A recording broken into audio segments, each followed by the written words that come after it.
প্রধান অতিথির আগমন, সিংহা কলেজের পক্ষ থেকে লাল গোলাপ শুভেচ্ছা।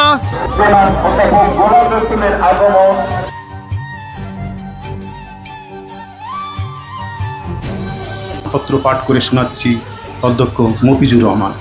একান্ত কোনো আপনজনের আগমন অপেক্ষায় প্রহর গুনছিলাম, ঠিক তেমনি এক শুভক্ষণে শত ব্যস্ততাকে ফেলে যশোরের রাস্তার সেই যানজট ঠেলে মনে খুশির আনন্দ জেলে আপনি এবং আপনার বহর যখন আমাদের মহাবিদ্যালয় প্রাঙ্গণে আসলো, অনেক সময় পর যেন সিংহা আদর্শ কলেজের সবাই আনন্দের জোয়ারে ভাসল।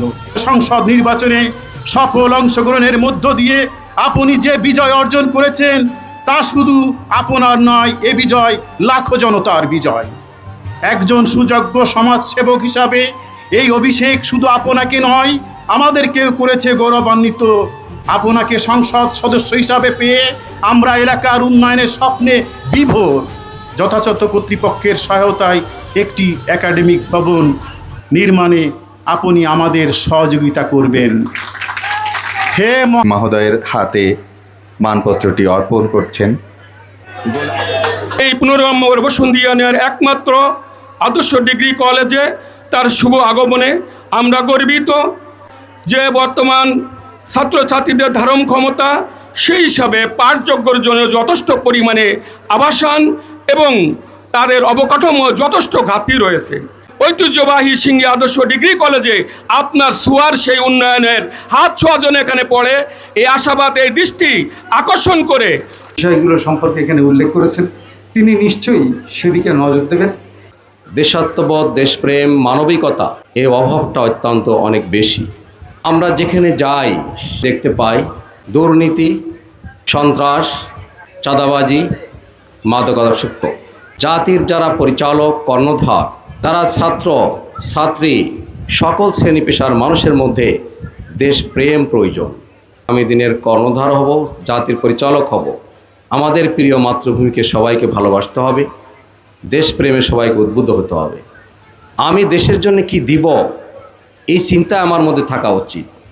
আমি দেশের থেকে কি নিব এই চিন্তা না করে আমার মেধা এবং যোগ্যতা দিয়ে আমি দেশকে কিভাবে গড়ে তুলতে পারি এই চিন্তা চেতনা আমাদের মধ্যে আসা উচিত। ভুলে যেতে হবে রাজনীতির মাঠে রাজনীতি আছে, কিন্তু দেশের জনগণ হিসেবে আমরা সবাই সবাইকে ভালোবাসবো, আমরা সবাই সবার জন্য কাজ করব। প্রায় 5টা রেল ক্রসিং আছে যেখানে প্রতিনিয়তই দুর্ঘটনা ঘটছে। এই বিষয়টা আমরা সংসদে তুলে ধরবো ইনশাআল্লাহ। এখানে অনলি একটা আন্তনগর ট্রেন আছে, সেটা আমরা বলেছি এখানে আরও কিছু ট্রেন দিয়ে যাতে জনগণ সহজে কম পয়সায় দ্রুততম সময়ের মধ্যে ঢাকায় যেতে পারে। তা বলবো যে কলেজে আমি দাঁড়িয়ে আছি, আসলে এই কলেজটা আমি বুঝেছি অনেক ছাত্রছাত্রী, তোমরা যারা এখানে আছো অনেক ছাত্রছাত্রী, তোমরা পড়ালেখা করো। আসলে একাডেমিক যদি একটা বিল্ডিং হয় তাহলে এই কলেজটা দেখতেও ভালো দেখা যায়, তোমাদের কষ্টও লাগো ভাই, আরও ছাত্রছাত্রী বাড়বে ইনশাআল্লাহ। এখানে অনার্স আছে, ডিগ্রি আছে, বিএ, বিএসএস, বিএসসি অনার্স সবই আছে। আমি চাই, আমার অন্তর থেকে চাই, সরকার যখন প্রকল্প দিবে, প্রকল্প তৈরি হচ্ছে, সেই প্রকল্পের মধ্যে আমি অবশ্যই ইনশাআল্লাহ এই সিংহা আদর্শ কলেজকে একটা একাডেমিক বিল্ডিং দেওয়ার জন্য চেষ্টা করবো ইনশাআল্লাহ।